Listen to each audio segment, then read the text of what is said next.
say welcome everybody and thank you for coming tonight.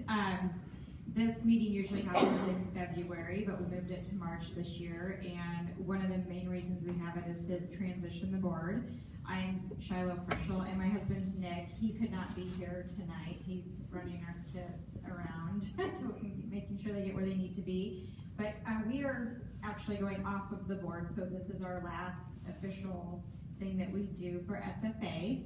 And I'd also like to, the Morrows, Allison right here, and her husband Brian, who couldn't be here, are now officially off the board as well. But what we'd like to do is just introduce the current board who will be serving for the next year. And I'll just hand you the mic. You can just introduce yourself and your spouse, and that would be good. Hi, I'm Michelle Weber. My husband is Jason Weber, and he's not here tonight either. You're the president-elect.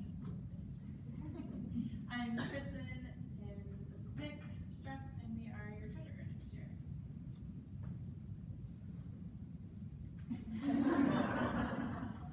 My name is Carolyn Boz. Your husband is here, though. Okay. My husband is here, Reggie Bozen. We are the acting presidents this year. I'm Sheila Rempe, and my husband is at home, but I'm fundraiser, and this is just a single position, so my husband does not have to be here, but he participates in the social events. And I'm Lindsay Freeman. My husband is not here either, and we are the secretary this year. Anna Pryor, teacher rep.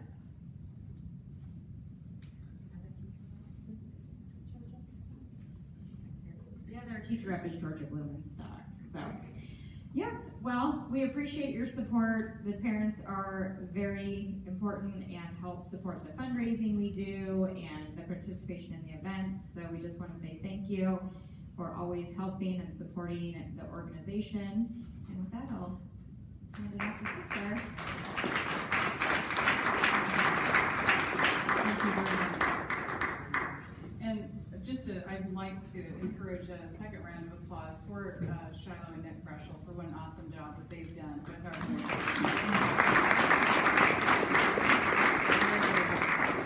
So it's with great pleasure that I introduce to you tonight Dr. Eve Rosno. We've had a back and forth. She actually presented at the Diocesan Teacher Institute back in October, and I heard about her wonderful presentation from some of our teachers and thought she would be a great one to come and speak for us. And then she had a busy schedule, said it wasn't going to work out well for her, so then I said, is there anybody else you know? And so we've been advertising about Erin Hammond, who is somebody who also speaks in this area, and we were excited for her. And then she had some family issues come up, so we're back to Dr. Eve Rosno, so we're excited. So it's going to be good regardless. So this is who the Lord wants for us today. And Dr. Rosno, she has worked with CSS for, I think she was between 13 to 15 years around there. She'd worked with them. Now she's at home with her 4 children. She lives in Hastings, and I'll let her share a few other things with you, but let's please welcome Dr. Eve Rosno.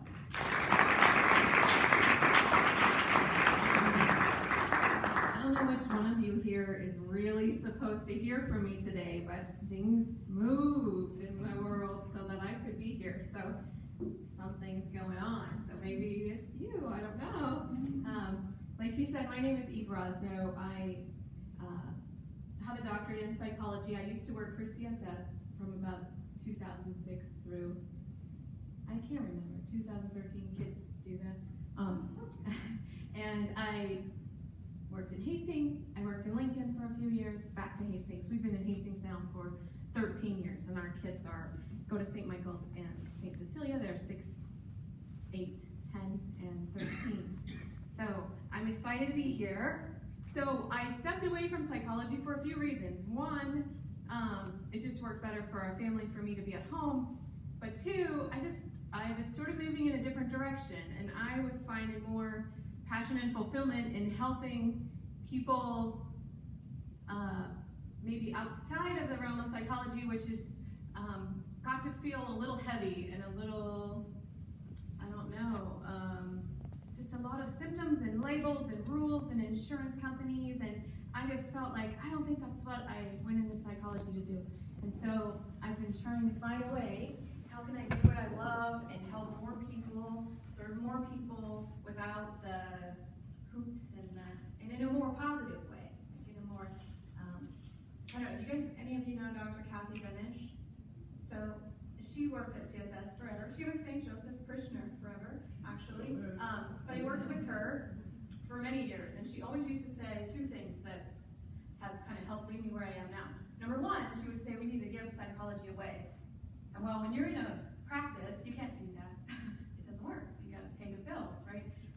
And the other thing she would say is it's better to build fences at the top of the cliff than to take the ambulance at the bottom of the cliff to help the people after they fell off. And so I feel like this work that I'm working towards now is helping to build fences at the top. So helping people stay before they get to a point where they are at a clinical level or they're needing therapy. So that's what I'm working on, finding different ways to do, and this is one of them. And I love speaking about it so much. I used to work, when I worked at CSS, someone from CSS always would come to the Teachers Institute, and it was one of my favorite days of the year. I loved it. I loved doing it, and the teachers all loved our talks because it wasn't about insurance, and it wasn't about curriculum, and it wasn't, it was a little more, I don't know, maybe peppy sometimes. Anyway, so I haven't been at CSS for a few years, and this year I thought, I wonder if I could still talk there. So I just called and invited myself. I just called and said, can I still go and do a talk there? And they were like, oh, sure, of course you can. So I did, and it was very well received. And so several schools have had me come and talk to this for the faculty, whatever. So I really hope you like it. Hope it's powerful and impactful for you. When I learned this stuff, it was kind of impactful for me and my family. Even as a psychologist, I didn't know all this stuff. And I had a thought, and you'll probably have this thought too, and then I'll help you make it better. Because I was like, oh no, what have I done? Anyway, so here we go. And we'll have time for questions at the end, so feel free if you have questions to hold on to them, and we'll get to them. All right, so this quote, give me a child until he is 7, and I will show you the man. Those early years of formation are so important for our children's neurodevelopment that shapes the way they see the world, the way they see other people, their beliefs, their thoughts. So keep that in mind. And so here's what we know. Our brain is a big, powerful thing. It's constantly taking in, thousands and thousands of stimuli are being downloaded in our brain right now, and most of them we have zero idea about. Most of what happens in our brain is in the subconscious. So, depending on who you ask, between 5 and 15% is what we're aware of in this part of our brain. So, the rest is just happening. Like, you didn't think, when you drove here, you did not think about every little thing you needed to do to drive your vehicle, to scan the environment, to look in your mirrors, whether your seatbelt was comfortable or not. You didn't even have to think. That just was automatic, sort of by default. And that's what happens with most of our existence, operates on that plane. So our conscious mind is our willpower, our critical thinking, logical thinking, our short-term memory, those things we have control of. The subconscious mind is our emotions, our feelings, beliefs, long-term memory, values, habits, imaginations, all of those things that happen kind of under the surface. And before age 7, children absorb everything. There is no filter between the upstairs and the downstairs. Any of you know the upstairs brain, the downstairs brain? There's no veil between. It just all goes in as truth, as fact. There's no critical evaluation whether this is true or not. So whatever they are surrounded by, whatever they hear, whatever they see, that forms their beliefs. They don't have a gauge. And so there's stories about the world, about themselves. That's how that all gets formed. And by 3, 85% is done. So when I learned this, all of my children were older than 3. And I went, oh no, I've blown it. What have I done? I thought I had time, and I didn't. So I was a little nervous. But thankfully, what we know now is that our brains are there's this thing called neuroplasticity, which means they're moldable, they're shapeable, we can influence them. It's a lot harder past 3 and a lot harder past 7. You have to be very intentional and deliberate about molding and shaping, but you can do it. You just have to be. So there's your hope, right? Yeah, it can be done. So God set us as humans apart from all the other creatures he created, right? He gave us very amazing, beautiful gifts as humans. He gave us the gift to think and to reason. He gave us the freedom to choose. You know, like your dog doesn't have a whole lot of freedom to choose, but we have freedom to choose, and we have the ability to think and reason. So we're going to talk a little bit about the massive power of thought that we have. There's some really incredible research about the placebo effect. So you probably all know this, but if you don't, the placebo is just when you think you're getting something that should affect you in some way, but you're actually not getting that thing. So some of the research, one of my favorite ones, is about this knee surgery that they did. So they had, I can't remember how many, but they had 2 groups of people. They all had the exact same knee condition. They all needed the exact same surgery. They all were told they were getting the exact same surgery. Half of the people, they did the surgery, the whole deal, just like normal. The other half, they put them under anesthesia. They actually inserted, in their knee, so it looked, they had the same stitches, the same holes, the same outside. It looked exactly the same as the people who had surgery, except they did nothing, no repair whatsoever inside. And the outcomes, you probably have a guess, I'm sort of leading up to this, exactly the same outcome in the 2 groups. Structurally, exactly the same outcome, not just their reports of how their pain was. Their knees healed the same way, whether they had the surgery or not. That's how powerful their thoughts about what was supposed to be happening inside their knee were. Another one, I heard about this a lot in graduate school, antidepressants. You will find study after study after study, and almost every single one looks exactly the same. 1/3 of the people stay the same, 1/3 of the people get worse, and 1/3 of the people get better. Whether they have a sugar pill, whether they have an antidepressant, whether they have therapy, whether they have no therapy. And I was in grad school saying, like, well, so what's the point? Like, why do I have this big pile of debt if I'm not helping anybody any better than a sugar pill? But anyway, so the idea is that our brains are powerful. Now, caveat, not to say no one should take an antidepressant. Of course, I'm not saying that. Or that you shouldn't get knee surgery or any other medical treatment that you need. But our brains are so powerful at controlling our inside and our outside. So what we expect is what we are more likely to get. There's also research about this. If a doctor's excited about a treatment, you're more likely to benefit from it than a doctor who's kind of ho-hum about the exact same treatment that you get. You're less likely to get better. We've all seen people with cancer diagnoses get vastly different outcomes, and you almost can predict, right, by watching them how they respond when they get that diagnosis. There's people where you're like, well, I just know they're gonna knock this thing out and everything's gonna be okay. Yes, all kinds of cues influence our outcomes, verbal, social, all the things. Oh, and I didn't tell you guys this, but none of you are like scribbling notes furiously anyway, but I will have a way for you to get all of these slides at the end. Okay, so there's this little feather experiment that I heard about, and then I tried it. For 1 week, if I told you all, okay, I want you all to focus. Everywhere you go, I want you to see feathers. Tell me what feathers you see in your week this week. Look for all the feathers everywhere. People's jewelry, everywhere you can think of. Let's see. Whoever can see the most feathers, I'll give you $50 or something. Well, you know what happens, right? They're everywhere. Feathers are everywhere. You see them on the ground. You see them on people's clothes. You see them in their earrings. You see them in their art. Feathers are everywhere. Did God sprinkle feathers because you want $50? No. You changed what you're attending to. You changed what you're thinking about. You changed what you're focused on. And so you changed what your mind opened itself up to seeing in your environment. So like I used to live by, I went to undergrad here, and I lived on New Hampshire Street. Anybody else ever live on New Hampshire Street in college? Anyway, it's right by the railroad tracks, right by the railroad tracks. And when you first move there, all you hear are the trains all day long. Trains and night. Trains. Well, pretty soon you don't even hear them. And someone comes to your house and you're like, how can you stand it with all the trains? And you're like, oh yeah, well I guess I don't notice them. Your brain tunes into what you tell it is important or what it thinks is important for your survival. Those loud sounds could be dangerous to your survival. A train whistle, you would think maybe your body would want to go, oh, train. But when you live there long enough, your body learns it's not dangerous, it's okay. It retrains itself to not pay attention to that. So the gist of this story is what we pay attention to, what we focus on, changes our experience of the world, even though the world itself does not necessarily change. Our thinking does not magically change the world, no, but it changes the way our mind experiences the world that is there.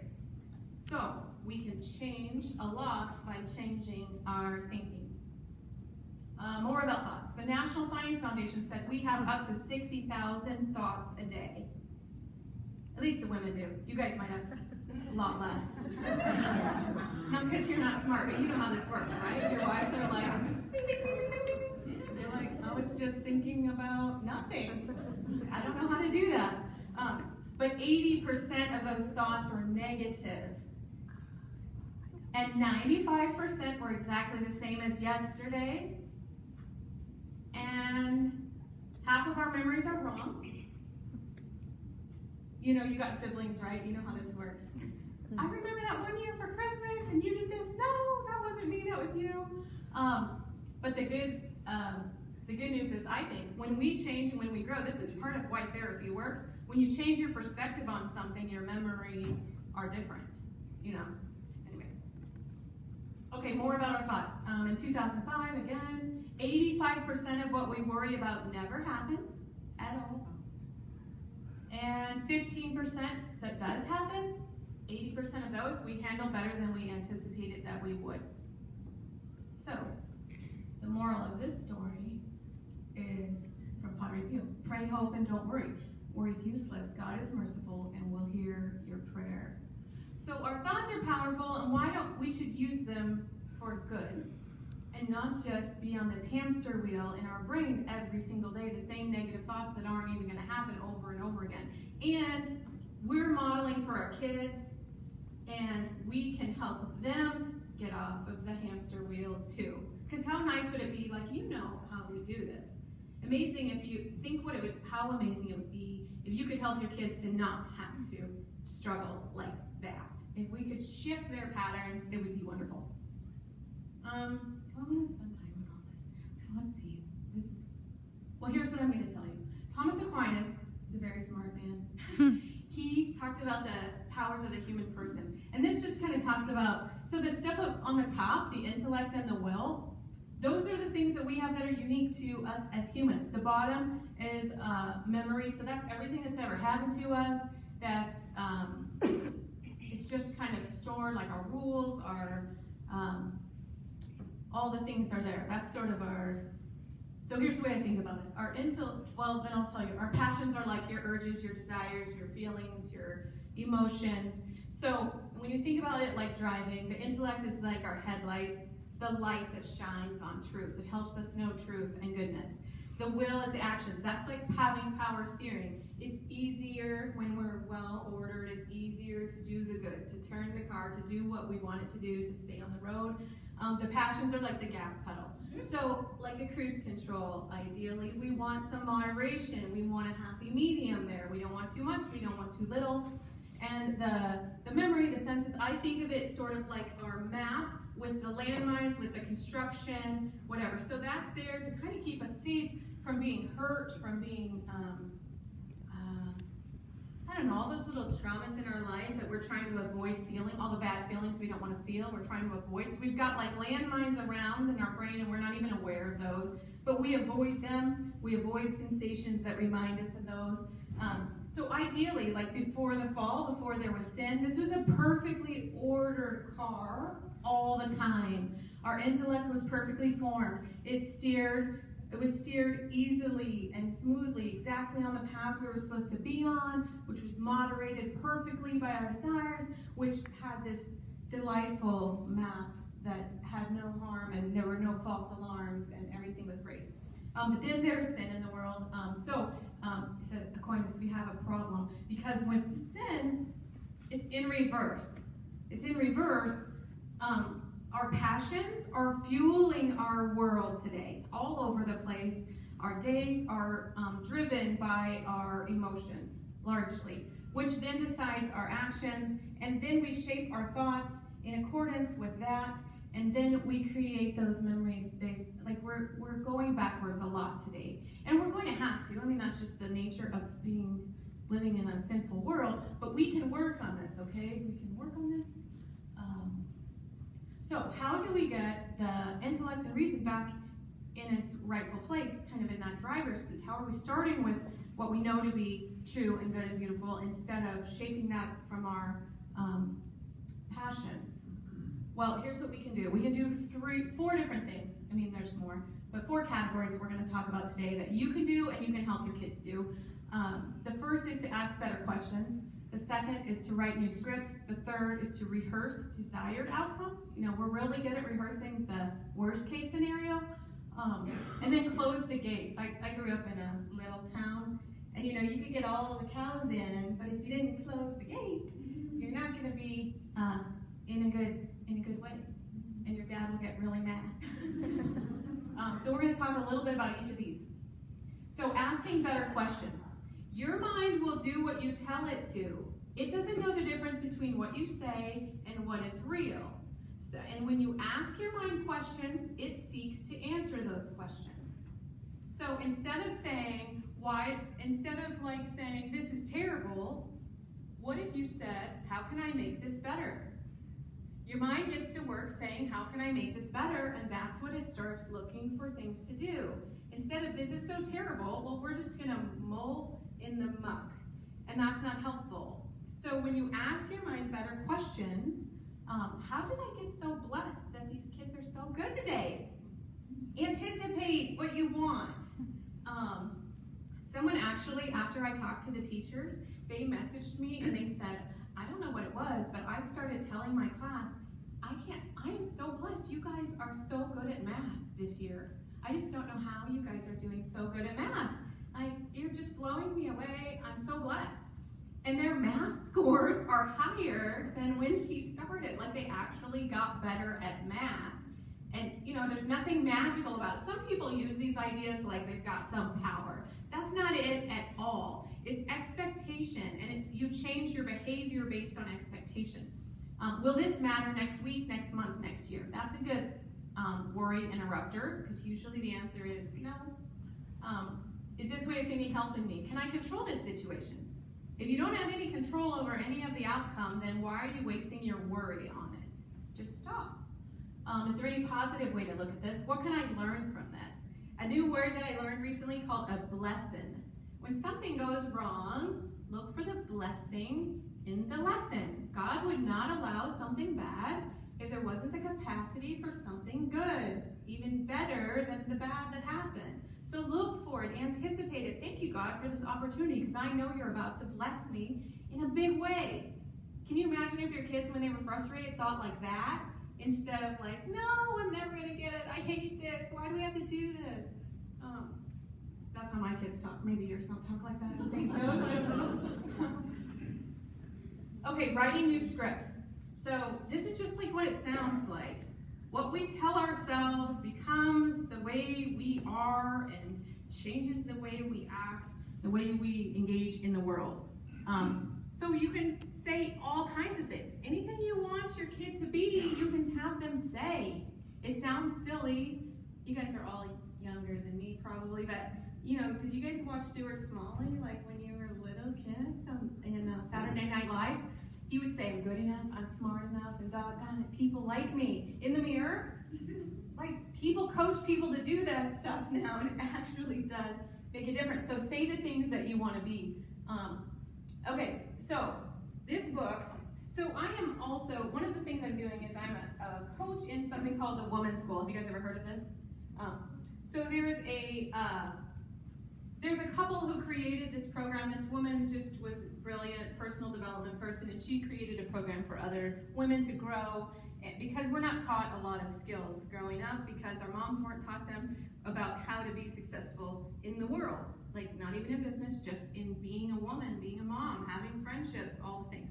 Anyway, she has a program for women, and I am trained to help people through that program, but they also have a book for children. And I think they just teased us because it's really for us. And they didn't tell us, they just wanted us to read it to our kids because it's really for us. But one of the things I love in here, here's what this book, and I have a link to this. I have a QR code at the end where you can buy this, because seriously, you all need this. whether you have kids or not. I mean, I know you have kids because you're here, but so this script up here, they have one page for each of these scripts, and then they have a story about a child who has learned something about this script in their life. So what we started doing in our family, because I realized I messed up all my kids, you know, when I learned this stuff. So I'm like, what do I have to do to fix them? And this is what we're starting with. So I'm going to read this because honestly, imagine if every one of you believed every one of these things. And imagine if every one of your kids believed every one of these things. And it's crazy. When I read these, it almost makes me cry. So I'm going to try not to cry. Okay, so this is me. Here's what we do with this with our kids. On the way to school, our kids recite this whole list. They run through it like this is their battle cry for the day. I mean, not really. They're probably like, you know, they do it because we tell them to. But they've memorized it all. Every one of them have memorized this list, and I love it. So this is me. I can do anything I put my mind to. I do my best always. I persist until I succeed. I take action right now. I learn something new every day. I grow from my mistakes. It doesn't matter what anyone says. I do what is right. I trust my decisions. I honor myself. I believe in my dreams. I was born for a purpose. I choose to laugh. I choose peace. I choose hope. I choose to see what's beautiful in this world. I'm worthy of love. I'm brave. I'm kind. I'm healthy. I am fun. I am free. This is me, the me I choose to be. Can you imagine if our kids believed this in their soul? Can you imagine if you believed this in your soul? How would you parent differently? How would you be a different friend? How would you be a different son or daughter? A different sibling if you believe this in your soul? And my kids, if they believe this when they leave my home, I've done my job, right? That's what I feel like. So we have them read this every day on the way to school, unless we forget. Good job. And then the other thing we do is we pick one of these for a week. And so, like I said, each one of these has the verse and then it has a story about it. So we pick one of these, we read the story at the beginning of the week, and then they each, this is kind of crazy when I think about it, but you gotta like really drill this stuff in if you wanna change the subconscious. You gotta change the neural superhighways in the brain away from the I can'ts, and this is hard, to the I can do it, and I'm strong. So we have index cards, and after dinner, they write down the script for the week. They write it every day, the same one for that week. And then we do a new one the next week, unless we forget. So, just a little example here of something you can do. And this is a great book. It's like 15 bucks. And it doesn't come with the dog eating the corner of it. It comes whole. So teachers, dogs really do eat paper. Okay, so then the other thing we have to do, we kind of talked about this. Rehearse the desired outcome. You guys know, like all the Olympic athletes, big performers, they rehearse what they want so many times in their brain that their body does not know the difference of whether they can do it or not. And there's a study too about shooting basketball hoops. Has anybody hear about this? Like they did where one group like actually shot the basketball hoops, free throws. They shot free throws, that's what they shot. They shot free throws so many times. The other one visualized making the free throws and shot free throws. The other one just visualized making the free throws. The visualization was almost as good as the people that physically practiced it. So see yourself doing what you want to do. So if your kids are nervous about something, have them practice it. Just, hey, let's practice. How's that going to go? Let's think of the best outcome. And then the other thing that sometimes people don't tell you, what do you think might go wrong? Let's practice that. How are you going to get through that? What are you going to do if that bad thing happens? Yes, this is how you're going to just crush it. You can do bad things. Like you can get over those bad things and still get your goal. So your brain doesn't shut down the minute, like, wait, I practiced the perfect ending. Like, this isn't perfect. I quit. No, I practiced this. I knew this might happen, and I knew what I was going to do, and now I can do it, and it's nothing. Okay, the other thing, controlling the external environment is super important. As I said, like every second of our existence, we're downloading thousands of stimuli. So what are you downloading? What are your kids downloading? Literally and figuratively, right, these days? So everything is influencing them. that influencing them or not? What are they watching? What are they listening to? Who are they spending their time around? What's their environment look like? Even the way the space looks that you exist in, you know this, right? If your environment is one that is cozy, that is ordered, you feel better, you do better. That's one reason why I really like uniforms, right? This matters, doesn't it? Teachers, you know what happens on out of uniform days, right? It's not the same. Your exterior matters. And then who are you surrounding yourself? You know, you can be, it doesn't matter what your values are. If every day you spend the whole day sitting around with drug users, eventually you're probably going to be a drug user, whether you thought you were or not. So you got to think about, are you surrounded with people that make you better, that encourage you, that strengthen you, that want you to be virtuous, or are you surrounding yourself with people that do not? Are you the top? Are you the cream of the crop in your group? Well, that's probably where you're going to stay. Probably not going to go a lot higher because you're better than all of them, right? I'm doing okay. So the same thing with your friends, helping your kids understand this about their friends. Okay. Oh, hey. I guess maybe I could have talked longer about that one slide. Do you want me to go back to that slide, or do you guys have questions? Go back to the slide? Okay.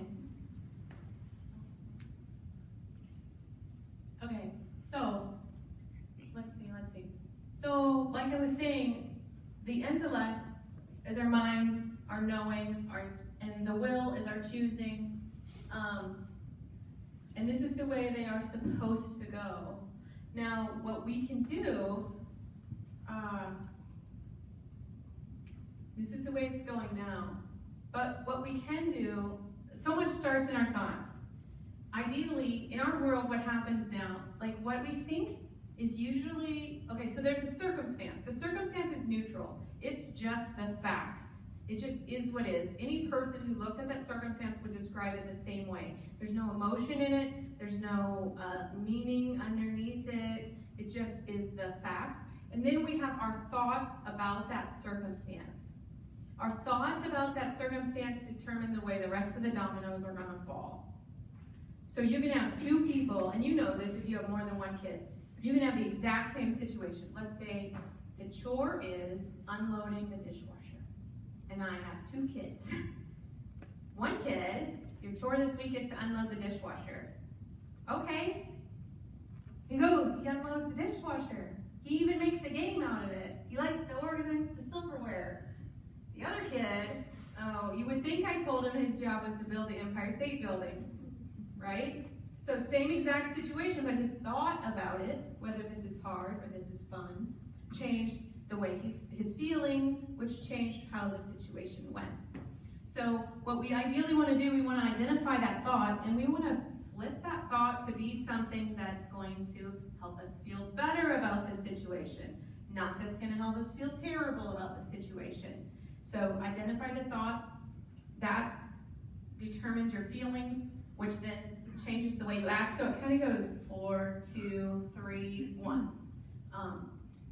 So the way you act is dependent on how you feel, physiologically, emotionally, and what you think.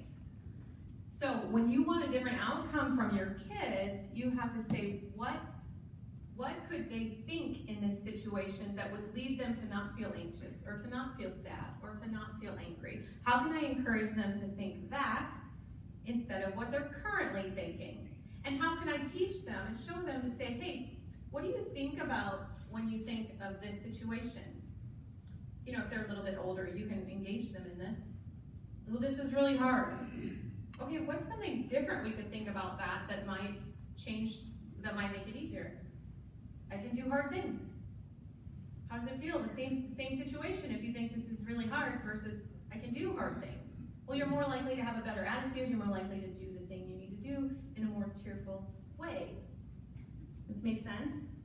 So, changing the thought, it's hard sometimes to change the feeling. Sometimes it's just a physiological thing. But it's almost always a direct response to the thought. Here's another example, parents.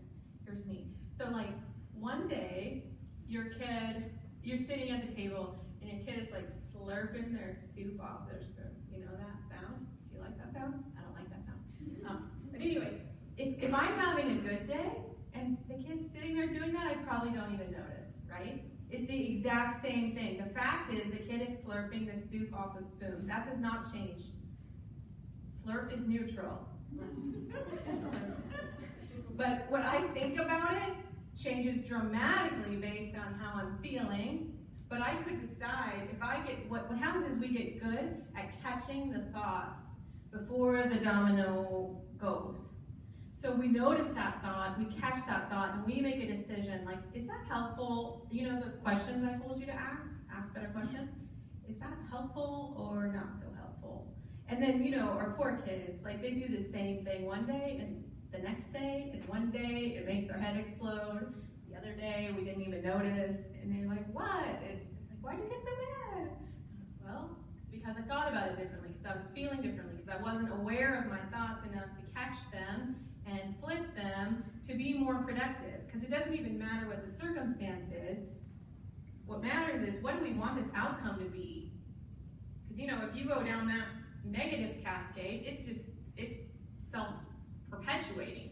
It's just gonna go and go and go and get worse and worse and worse. But if you interrupt it, change the course, and man, what a skill, right? If we can help our kids catch these thoughts, switch them before they go down the emotion, meltdown, whatever, and the way we respond to them helps them shape that memory part, right?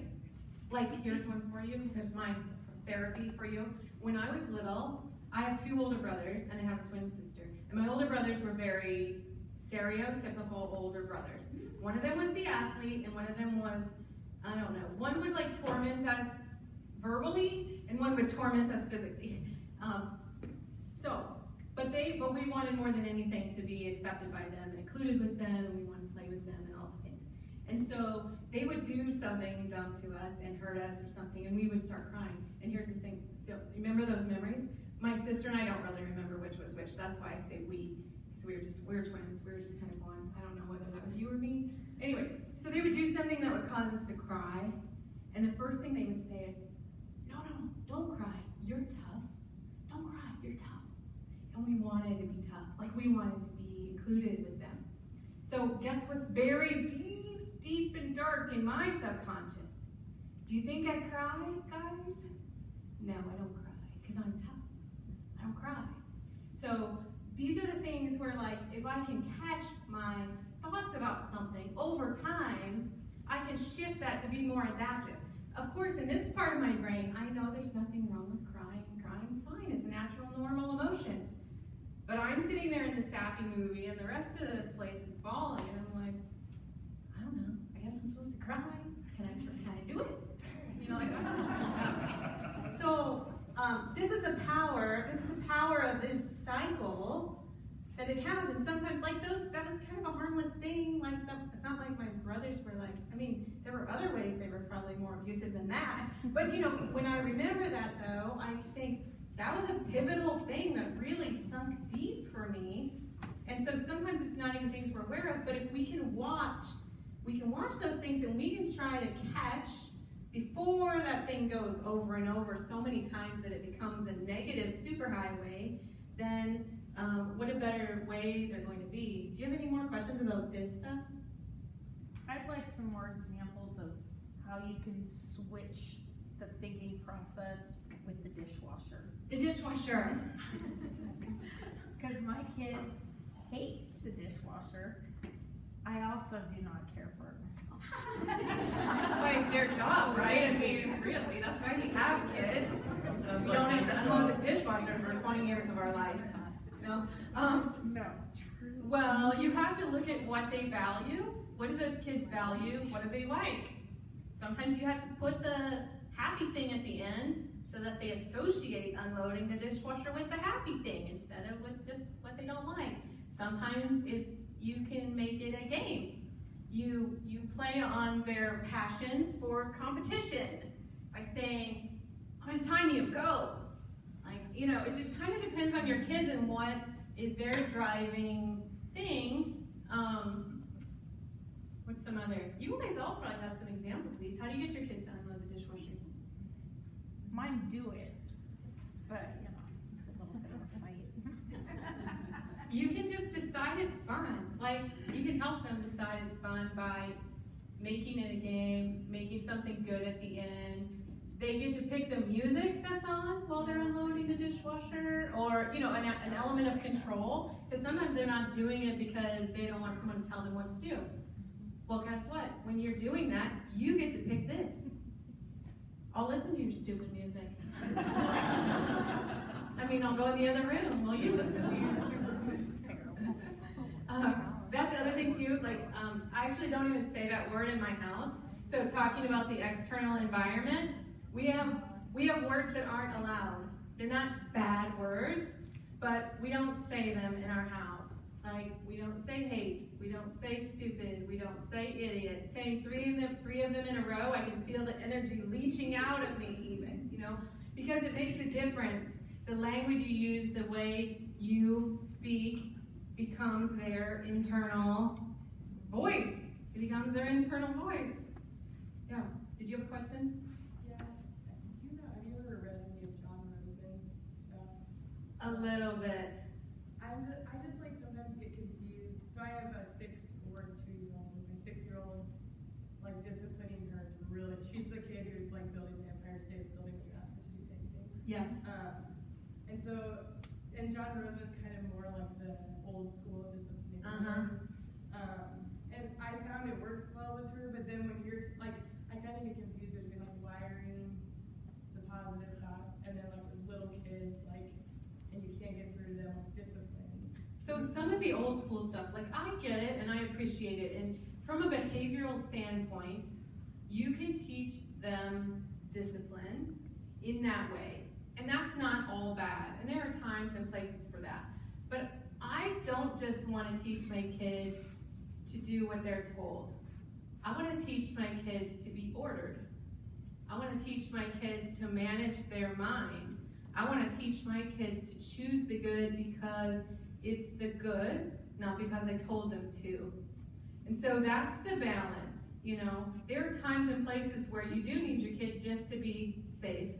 And you do need them to know that when I speak, it's a good idea for you to listen. But we want to balance that in times that are not so critical for their safety, their well-being, that kind of thing.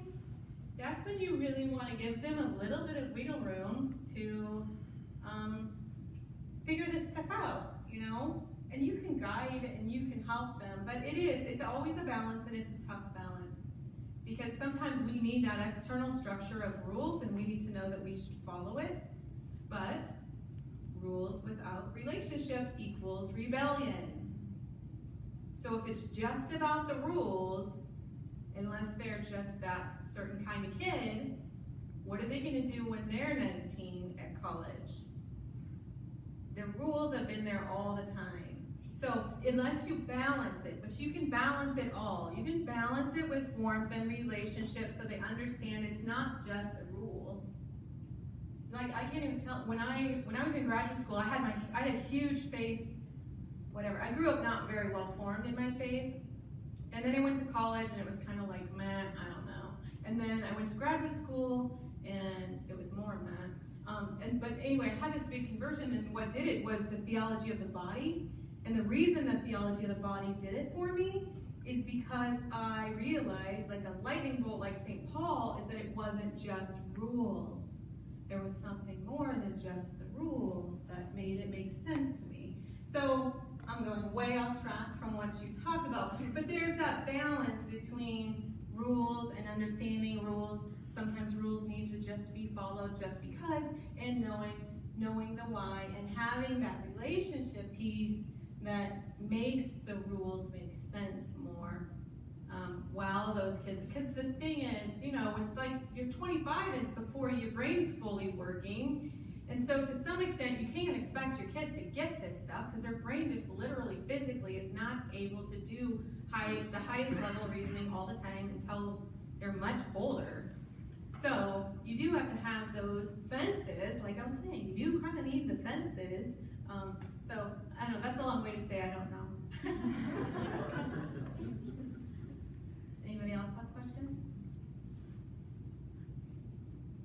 getting about to that time where it's like, maybe we could get out early if no one asks any more questions.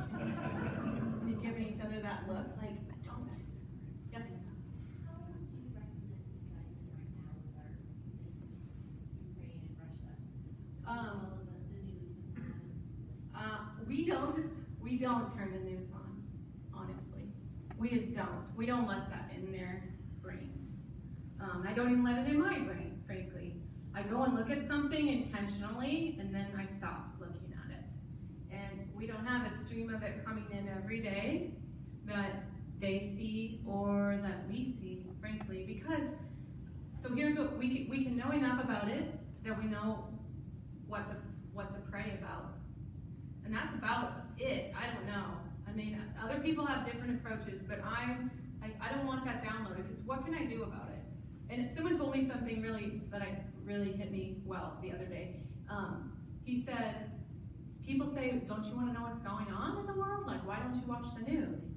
And he said, I know what's going on in the world. The same thing that's always going on in the world. The only thing that's different is who it's happening to and who they're telling us it's happening to. I was like, that's a good point, right? I mean, the world is full of stuff. Why do we choose to hear about this and not that? If we wanted to know about all the travesty in the world, we could. Anyway, that's a whole other topic. But so we limit it a lot. We limit it a lot, especially the detail. We keep it very vague, and we just know enough to know what to pray for and what to say thank you, God, for, you know?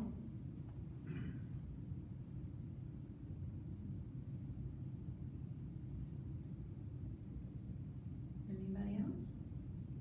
I kind of have a question, kind of like the dishwasher. My kids are pretty young, 5, 4, 2, and 1. But it's like maybe the delivery that you do it. Like you get to empty the dishwasher today, because we kind of manipulate that delivery. Yeah. Like, or we're like, I didn't know you could count to 10.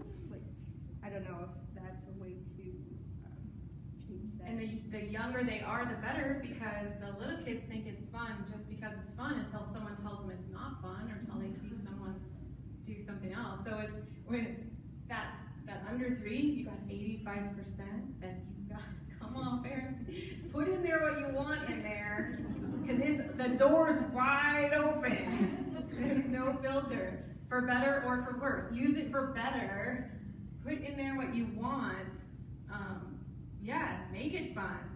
Make it a dance party. Whatever you have to do to encourage them to do the good, to enjoy the good, true, and beautiful. Like, that's what you want going in there. You want the good, true, and beautiful being on autopilot, not the worry and fear and not that I'm saying you created all the fear in your kids. No, the stuff's just out there. But the way you respond to it does.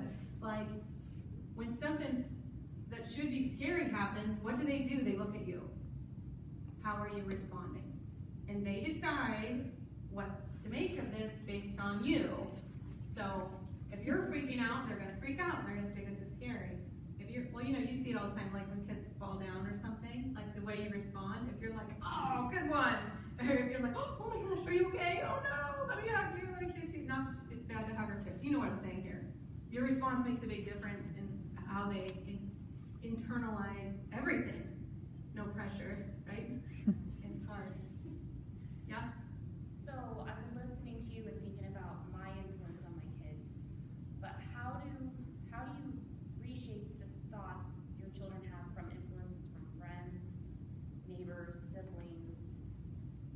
I'm thinking about how I approach it, but I'm thinking, oh, sometimes neighbor kids sometimes don't always say the nice things, or It's hard. yeah. It's hard.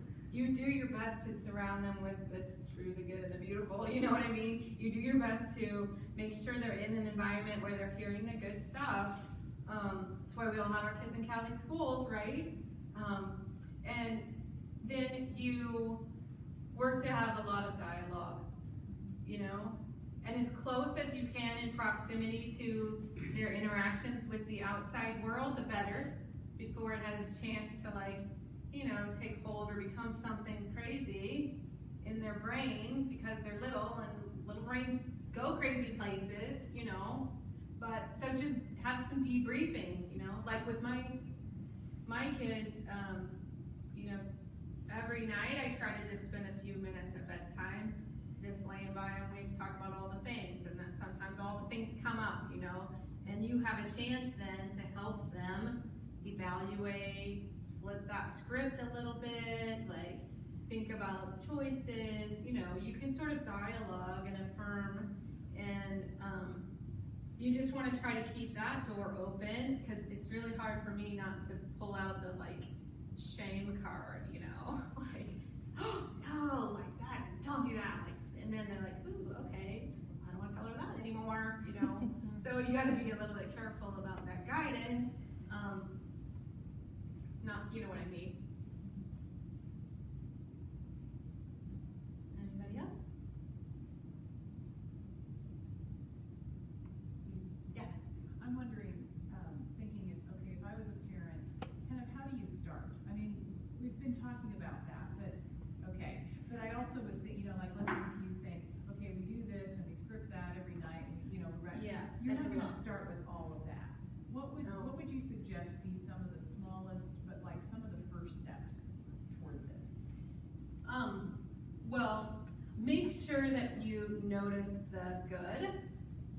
You know, try to keep track, you know, like for every one time you have to redirect in a not so good way, try to find 5 things they're doing right.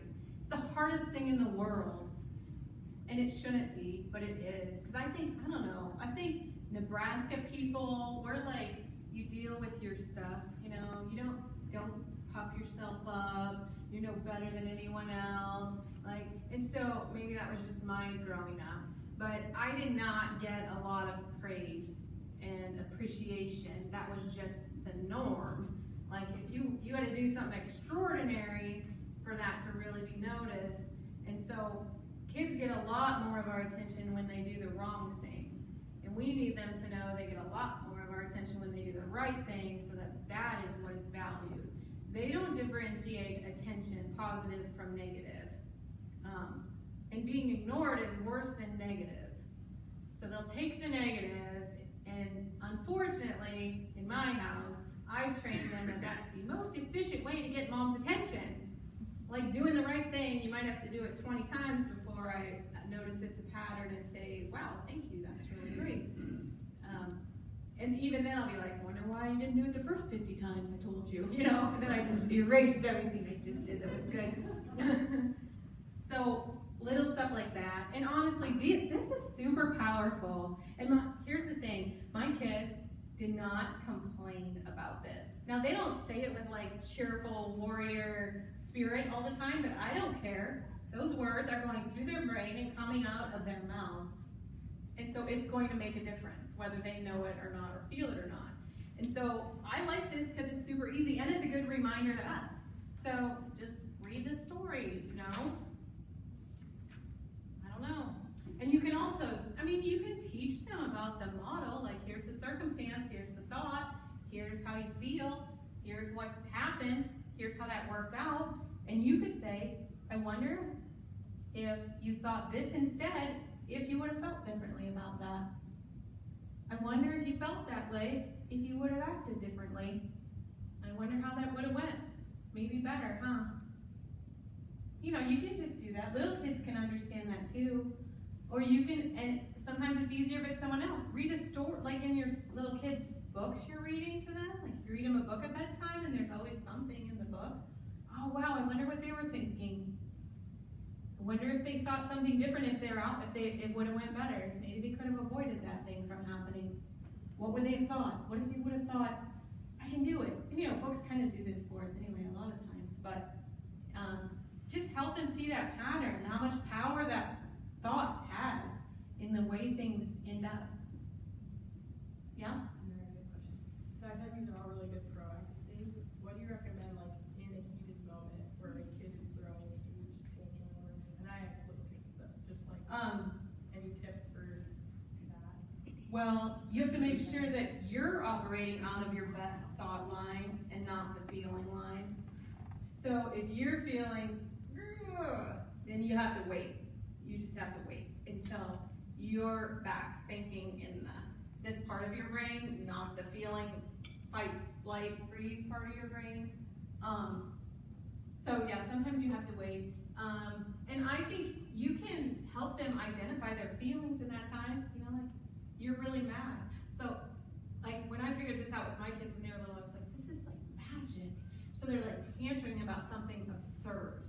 Like, I don't know, you wanted to wear 3 pairs of socks today. And when you just say that, oh, you're really mad because you wanted to wear 3 pairs of socks today. Then sometimes that's all it takes. They needed to know that you knew, and you're labeling the feeling, and sometimes that's all they needed. So we're usually too fast to talk them out of what they're doing. Stop it, this is ridiculous, we gotta go, we're late for church. You know, whatever. I don't know, maybe I'm the only one who talks like that. So sometimes you just gotta slow down, you gotta help them realize where they're at in that thought, feeling, action thing. Like, tell them how they're feeling. You're really mad, aren't you? And I have to try hard not to do it in a condescending way. That's my thing. Like, oh, you're really mad. You know, like, that doesn't work when you do it that way. You can learn from me. Yes? So I guess to build on that, how long did it take you as you were learning these skills to be able to transition and teach those to kids? It's kind of like you need to learn Latin and then very quickly teach Latin. Like, It is hard. It is hard because my temptation is to get me all figured out and then I'll implement it with them, but that won't work, so it will never happen. They will never get it. And so, you know, as I learn, I just try to do little things because it is way harder. It's a lot easier for me to stay disciplined on, you know, like, think about healthy eating. Like, I can figure something out for me, but I do not have the energy to have my kids not eat pasta 3 nights a week or whatever it is. So any little tiny bit you can do, plus you're modeling it. If you're working on you, you're modeling it anyway. And honestly, if you can get yourself in line in these things a little bit better, they will automatically shift after they figure out that it's sticking or like wonder like, huh? What's going on here? Anything else? No? Well, thank you guys. If you have questions, you can